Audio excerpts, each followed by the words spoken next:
Welcome to the Casual Birder podcast. I'm Susie Buttress. As a casual birder, I take pleasure in watching the wild birds around me, wherever I am. In my show, I share the joy of birding.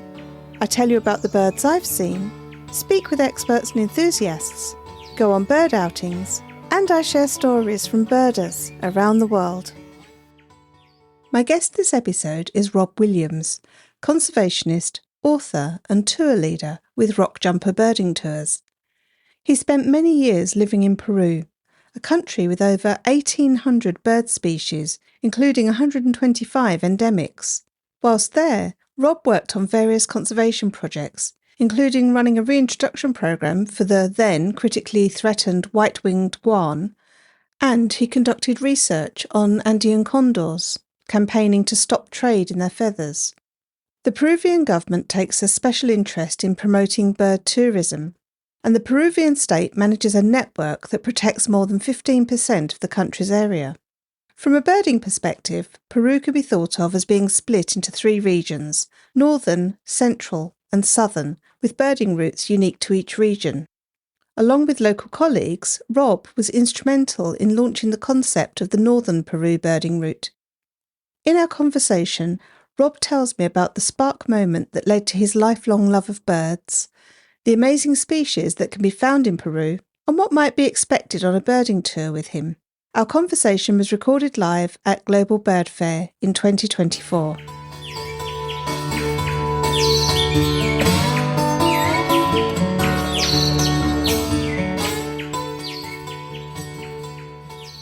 Thank you very much for joining me on the Casual Birder podcast, Rob.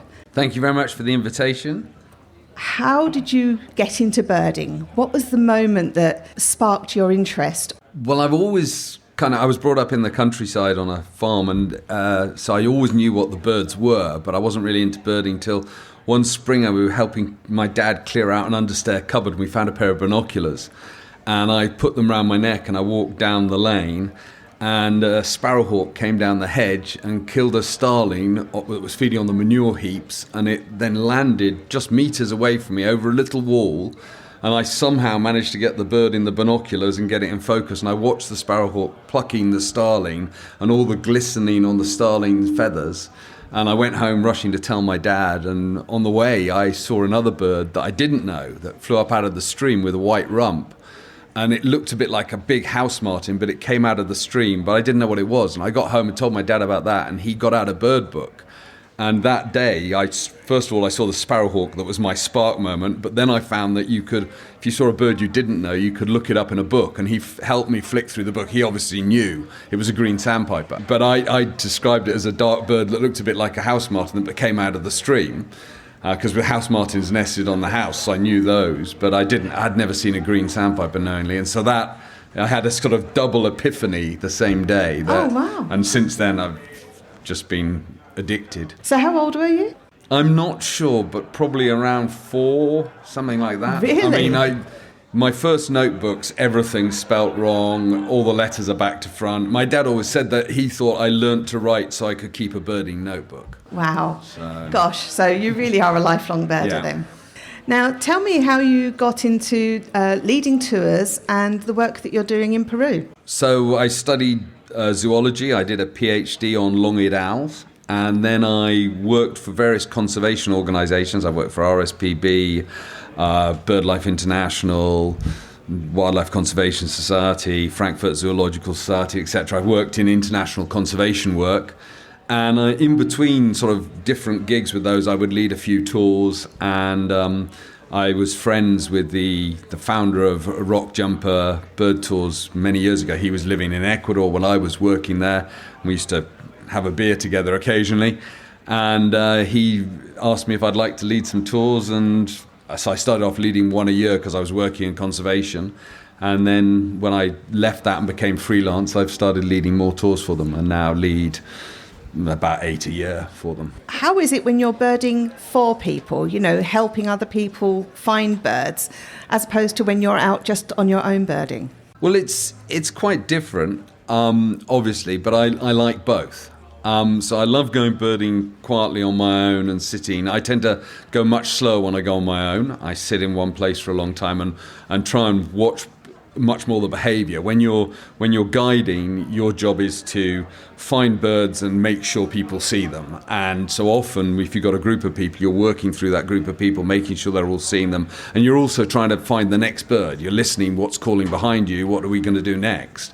But that's also fun and challenging, and it's really nice to see people see a bird they've always dreamt. They've gone on a trip because they've got a dream bird they've always wanted to see, and they're spending a significant amount of money, and as a guide, it's a great pleasure to be able to find that bird for them and show it to them really well, and them to achieve their aim of this trip. And you see the joy on their faces and things, and that's a lovely thing as well. Tell me about some of your favourite birds that you've seen while in Peru. In Peru, well, I've got a lot. I mean, obviously, marvellous spatuletail, which in my opinion is the best hummingbird in the world, which is endemic to a small river valley in north central Andes of Peru, the Utcubamba Valley. That's a phenomenal bird. I remember the very first day I eventually saw that. Now it's a bit easier. There's some feeders and things, but there were no feeders in those days. It was wander around and find it on these steep hillsides, and that was a very special moment for me. My very first Andean condor was actually in Ecuador, not in Peru, and that made me, I couldn't stand up. I had to drop to my knees to be able to keep the binoculars stable enough to enjoy it, because I was so excited to see it. And I still get that feeling every time I see a condor. I've actually studied them and worked on a conservation project with them in Peru, but they still, every time I see a condor, it's just an amazing thing. So let's backtrack a little bit. Can you tell me, for those of us who might not be absolutely sure, where Peru is situated, and what is it that's special about Peru? Okay, so Peru is located on the west side of South America, on the Pacific Ocean, and it extends from the Pacific coast across the Andes Mountains and down into the Amazon basin. It's got a very complex topography. It's at the edge of two tectonic plates. So the Andes are young mountains that are rising up very fast still. And they've got a very complex topography with inter-Andean river valleys, which are rain shadows. Offshore, you've got the cold Humboldt Current that comes up from the Antarctic. It's the richest marine current in the world. And because it's cold water, it creates a desert environment on the coast. So you get desert on the coast, especially in the south. Towards the north, because you're getting nearer to the equator, you get seasonal dry forests and thorn forests. And then you've got a relatively dry west slope of the Andes, but then on the east slope of the Andes, because you're going down into the Amazon basin, you've got incredible humidity. So what this means, and the complex topography, is you get an incredible variety of habitats.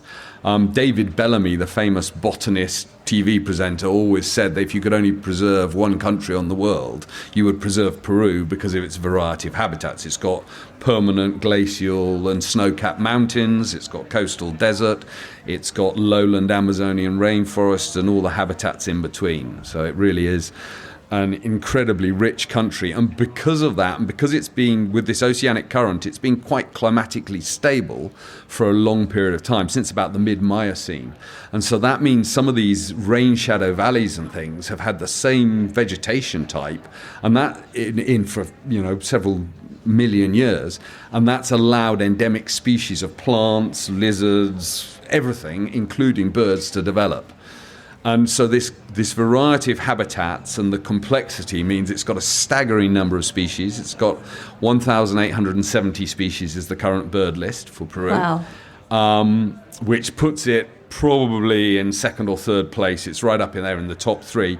The one thing I would say about Peru is on any given day, it's got more birds in than any other country in the world, because it's got less vagrants recorded, because it's sort of in the middle of the continent than Colombia or Brazil, etc. So any given day, more bird species in Peru than any other country in the world, of which about 125 species are endemic to Peru, only found in Peru. So in terms of someone travelling there to have a holiday there and to hope to see some birds, how feasible is it to visit most of the different habitats, or is it such a large country that you really have to concentrate on just one area? So yes, it is a large country, and because there's local endemics which have quite small ranges, you really need to visit, there's sort of three birding routes, as they're called. There's the north, the central and the south. And so the north and the south, in a 2.5, 3-week trip, in both of those you can probably see 700 odd species of birds, including a good number of those endemic species. The central Peru is a bit more tricky. It's higher elevation in the middle. There's lots of endemics, but slightly less total numbers of species. In a 20-day trip there, expect about 530 species of birds. Oh, but some very good. Only endemics. 500. Yeah, only 500, more than you see in Britain in a lifetime, really. What's the Peruvian government doing to encourage people to come? What kind of initiatives do they have? The Peruvian government's been absolutely fantastic at promoting bird watching. They're coming at it from a number of ways. First of all, they've got an incredible protected area system. They've got about 16% of the whole country is in state protected areas, and they are well protected. I was very fortunate for 10 years to work supporting them in this and helping train park guards and things. And it really is an exemplary state protected area system that they've developed. There's obviously, and it's continued to expand. Just this year, they've declared a new marine protected area and a coastal protected area. So that's still expanding, although it's at 16%. Their aim is to get to 30. They've signed up for the 30-30 commitment. Parallel to that, they also they created a law which allows people to set up private conservation areas and register those, and they get the benefits of protection. And there are quite a lot of those, many of which are owned by communities. And I was very fortunate to be involved with the establishment of the very first one, where a local community in northern Peru, who are a very poor area of Peru, put 36,000 hectares of their 40-odd thousand hectares of communal land into a protected area. And they run ecotourism there, etc. It's been going now 20 years and doing very well, generating employment locally. And so the Peruvian government has sponsored that kind of thing and supported those processes. They're here. The Peruvian government have a very good stand in Robin 45 to 58, I think it's one of those end units, with a lot of good information about the Peru birding routes. So they actively promote birding here. They also run training workshops in Peru for local communities to help them cook for tourists, guide tourists, etc. So the Peruvian government's been very active in promoting tourism, and obviously they've got a lot of archaeological heritage, Machu Picchu, etc., that we all know about, but they've also seen this as a very complementary and a very sustainable form of tourism that they can help sponsor. And so they've been great in that. It does sound amazing. So just let me know a little bit about what you might expect on a tour that perhaps you might lead. So a typical tour, 2.5, 3 weeks is what I would recommend, because it's quite a long way to go. You don't want to go for too short a time. So if you can do a 3-week trip, that's what I would recommend. And let's talk about the Northern Peru tour. So that tour, I always say it goes from the Pacific to the heart of the Amazon. So you start one side or the other. Let's start at the coast because it's easier. So you start on the Peruvian coast, and you do some birding around, some coastal birding, some desert dry forest birding into the foothills of the Andes. And there's a couple of very nice community-owned lodges that you can stay at. Then you go over the Western Andes and down into the arid Marañon Valley that has a suite of its own endemic species, about 20 birds found there and nowhere else in the world. And there you stay in local hotels in the towns and things.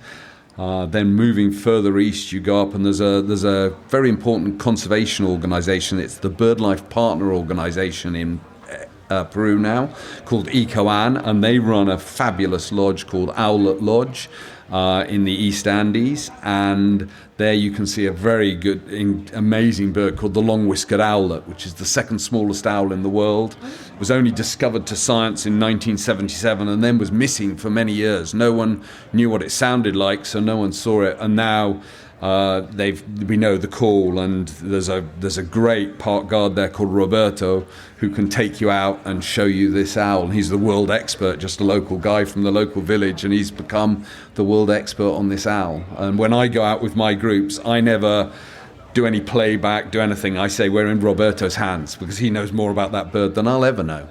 Yeah. And then you end up going further down. There's another very nice lodge that's run by a lovely extended family who, it's all aunts, uncles, nieces, nephews in the kitchen and things, and beautiful hummingbird feeders, a beautiful orchid garden, etc. We stay out for a few days with great birding around there, and then you're getting down to the sort of Amazon foothills.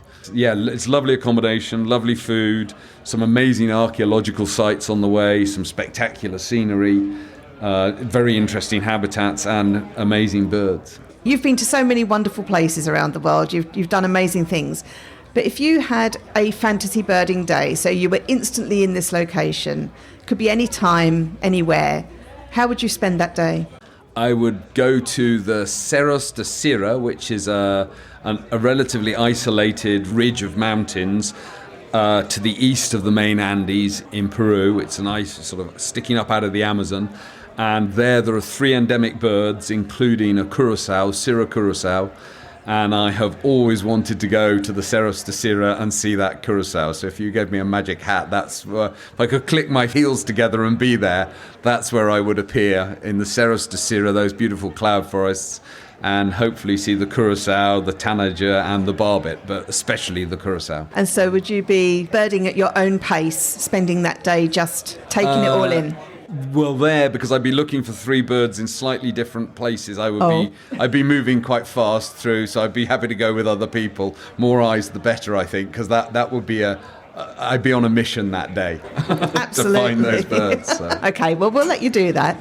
And I do know that you've got some books coming out. Can you tell me a little bit about those? Well, I've written a couple of books on northern Peru, and there was one launched here at the fair a few years ago with the Artists for Nature group called Treasures of the Forgotten Forest. Some beautiful paintings in by some of the artists who are here today.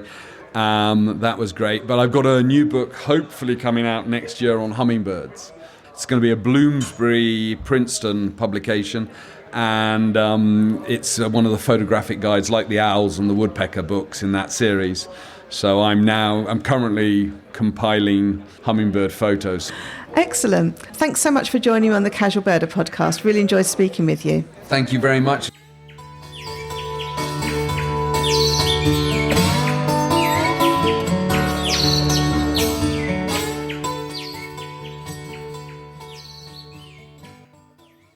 To find out more about Peru and the awesome birds found there, check out the links in the episode notes. Global BirdFair takes place this year between the 11th and 13th of July, and once again it'll be at Leyden Top in Rutland. The event provides a wonderful opportunity to hear talks from top wildlife experts, be enticed to consider dream vacations to key birding destinations, try out binoculars and scopes, and purchase awesome wildlife art. Global BirdFair is also a fabulous place to meet up with old friends and make new ones. I'll be there all 3 days, along with quite a few other nature podcasters, and we'll be presenting live podcast episodes all weekend. Put the date in your diary. I really hope I'll meet you there. The Casual Birder Bird Club is an online group that meets every month. If meeting up with friendly people from around the world to talk about the birds you've seen sounds like something you'd like to do, you'd be very welcome to join us. Find out more at the link in the episode notes. Keep in the loop. Sign up for email notifications of Casual Birder news, blogs and new episodes. My thanks to Randy Braun for designing the artwork for the show. The theme music is Short Sleeve Shirt by The Drones. Thanks to them for letting me use it. Check out their website at dronesmusic.net. Thank you all for listening, and I hope you'll join me again for another episode of the Casual Birder podcast.